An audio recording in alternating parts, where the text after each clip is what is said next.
Hello friends, good morning. मी doctor Vijay Kale and welcome back to my YouTube channel wild tales with Viju. आजचा video एका विशेष कारणासाठी बनवत आहे. बघा, आज 5 जून. तर 5 जून हा संपूर्ण जगामध्ये जागतिक पर्यावरण दिन म्हणून सेलिब्रेट केला जातो. जागतिक पर्यावरण दिन. आता जागतिक पर्यावरण दिन नेमका का साजरा करावा? एकतर हा दिन म्हणजे युनायटेड नेशन्स, संयुक्त राष्ट्र संघटना जी आहे सर्वात मोठी जगाची, त्या संघटनेने या दिनाची संकल्पना मांडलेली होती. आणि जवळपास 5 जून 1973 हा दिवस सेलिब्रेट केला जातो. तर ह्या दिनाचं महत्त्व काय आणि आपण हा का सेलिब्रेट करावा?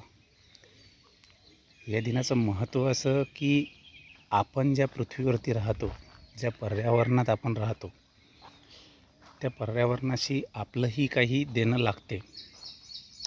इथं येऊन आपण राहत आहे, पृथ्वीवर ओझं बनून होत आहे, फुकटात ऑक्सिजन घेत आहे. ऑक्सिजनची किंमत काय आहे हे कोविडमध्ये आपण सर्वांनी पाहिलं. आणि आपण फक्त मग इथं राहून पृथ्वीवर उपकार करून जाऊ असं नाही चालणार. आपलं या निसर्गाशी, या पर्यावरणाशी काहीतरी देणं लागते आणि त्यातूनच आपण काहीतरी कृती करावी निसर्गाशी संबंधित. तर हा दिवस त्यासाठीच मेनली सेलिब्रेट केला जातो. म्हणजे त्यात बऱ्याचशा कृती असतील, त्या काही अशा तुम्हाला खूप मोठ्या अशा लेवलवरती जाऊन काहीतरी करावं लागेल असं नाही आहे. अगदी साध्या छोट्या गोष्टी आहेत ज्याच्यातून तुम्ही पर्यावरणाचं रक्षण करू शकता.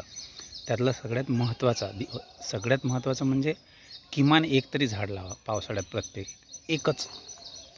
प्रत्येकी एक. म्हणजे तुमच्या घरात जर 5 सदस्य असतील तर 5 झाडं लावा, 2 असतील तर 2 लावा, नाही जमत असतील कमी लावा, पण मात्र एका जबाबदार माणसाने एक झाड लावणं हे महत्त्वाचं आहे.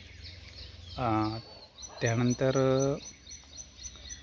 लावलेलं झाड जे आहे ते फक्त सेल्फीवरती मर्यादित, एखादा व्हिडिओ काढला, रील काढली, पोस्ट केली, मी झाड लावलं असं नको.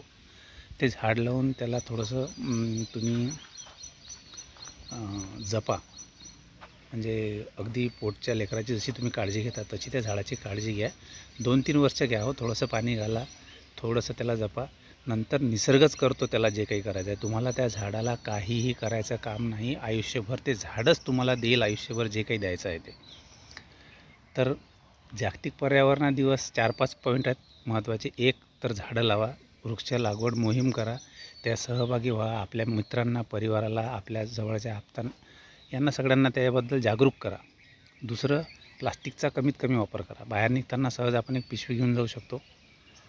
नाही एखाद्या वेळेस लक्षात राहिलं कॅरीबॅगचा वापर केला असता, त्या कॅरीबॅगची योग्य विल्हेवाट लावा. कुठंही कसंही फेकणं वगैरे हे गोष्टी टाळा. तिसरं, सगळ्यात महत्त्वाचं, पाण्याचा योग्य वापर. माझ्या बोरला खूप पाणी आहे, माझ्या विहिरीला खूप पाणी आहे म्हणून मी काहीही उत्मात करेल असं नाही चालणार. पाण्यावरती ती विहीर जरी तुमच्या मालकीची असली, ती बोर जरी तुमच्या मालकीची असली, तरी भूगर्भातलं जे पाणी आहे हे कोणाच्याही मालकीचं नाही. याच्यामध्ये तुम्हाला त्या पाण्याचा जितका जास्तीत जास्त बचत करता येईल तितका जास्तीत जास्त बचत करायची. त्यानंतर इलेक्ट्रिकचा योग्य वापर करा. तुमच्या घरी सोलर बसवलं आहे, मग चालू आहे अडमधडम कारभार, तसं नका करू. इलेक्ट्रिकचा पण योग्य वापर करा. विजेचा वापर व्यवस्थित करा, पाण्याचा वापर व्यवस्थित करा. आणि होत असल्यास, तुम्हाला पॉसिबल असल्यास, रेन वॉटर हार्वेस्टिंगचा पर्याय नक्की त्याचा म्हणजे अवलंब करा. रेन वॉटर हार्वेस्टिंग हे खूप महत्त्वाचं आहे भूगर्भातील पाण्याची लेवल वाढवण्याकरता. आणि एक दुसरं अजून महत्त्वाचं म्हणजे या संपूर्ण या पर्यावरण दिनाच्या मोहिमेत जेव्हा प्रस्ताव युनायटेड नेशन्सनी मांडला होता 1973 साली, तर त्यात जवळपास ऑलमोस्ट 85% जे पूर्ण देश आहेत ते सर्वांनी त्यामध्ये सहभाग घेतला होता. तर ह्या सगळ्या गोष्टी खूप महत्त्वाच्या आहेत. येणाऱ्या काळामध्ये ह्यावरच सगळे डिपेंड राहील. कारण की आता आपण सध्या जे बघतो आहे सगळीकडे वृक्षतोड आणि पाण्याचं दुर्भिक्ष आहे, दुष्काळ आहे, पावसाळा लांबतो आहे, उन्हाळे अधिक उष्ण होत आहेत, कुठंही कधीही अवेळी अवकाळी पाऊस पडून पूर येत आहेत. तर ह्या सगळ्या गोष्टी हे जागतिक जे ग्लोबल वॉर्मिंगचे परिणाम वगैरे आहेत हे त्यातलंच आहे सर्व. तर ह्या गोष्टी आपल्याला टाळता येतील. तर म्हणून या 5 जूनपासून, आता ठीक आहे मागे नसेल केलं तुम्ही किंवा तुम्ही सहभाग घेतला नसेल तर ठीक आहे चालेल, बट आता या वर्षीपासून 5 जून 2026पासून आपण सगळेजण एक संकल्प करू की मी येणाऱ्या पावसाळ्यात एक झाड लावणार, त्याची काळजी घेणार, पाणी वाचवणार, पाणी जास्तीत जास्त जमिनीत कसं मुरवता येईल याच्याकडे लक्ष देईल, विजेचा वापर म्हणजे हा एक गुण अंगी असावा. बाकी कुठलं एखादं स्किल कमी असलं चालेल, पण ह्या गोष्टी नैसर्गिकरित्या आपण आपल्या अंगात हे गुण अंगाशी बाळूया. आपल्या मुलांना पण तसं साक्षर करूया. पर्यावरण साक्षर होणं खूप गरजेचं झालं आहे. ठीक आहे. आणि अजून एक मी असा म्हणजे अजून एक दुसरी माहिती अशी देतो. मी काही असा खूप मोठा म्युझिक लवर वगैरे नाही आहे, पण तुम्हाला सांगतो की 1995ला जो लेजेंडरी मायकल जॅक्सन होता पॉप सिंगर, त्याचं एक सॉन्ग आहे अर्थ सॉन्ग. हे तुम्ही एकदा नक्की ऐका. म्हणजे 95 सालीच त्या महान कलाकाराने आपल्या गाण्यांमधून ही जनजागृती केली होती. म्हणजे तुम्ही तेव्हा सोशल मीडियाचा काळ नव्हता. आज सोशल मीडियाच्या काळातही इतकी पब्लिक, इतके प्रेक्षक जमा होत नाहीत म्युझिक कॉन्सर्टला. त्याच्या 10 पट पब्लिक तेव्हा त्याच्या कॉन्सर्टला जमा व्हायची. तो इतका महान होता. तो त्याच्या आयुष्यात कसाही असू दे, त्याच्याशी आपल्याला काही घेणं देणं नाही, आपण त्या खोलात जाऊ नये.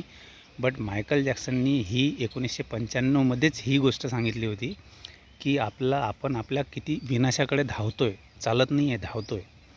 तर मायकल जॅक्सनचा हा 1995चा अर्थ सॉन्ग नक्की ऐका. तुम्हाला त्याचे लिरिक्स कळत नसतील, तुम्हाला लिरिक्स आता काय गुगलवरती काही टाकल्यावर काही मिळून जातील.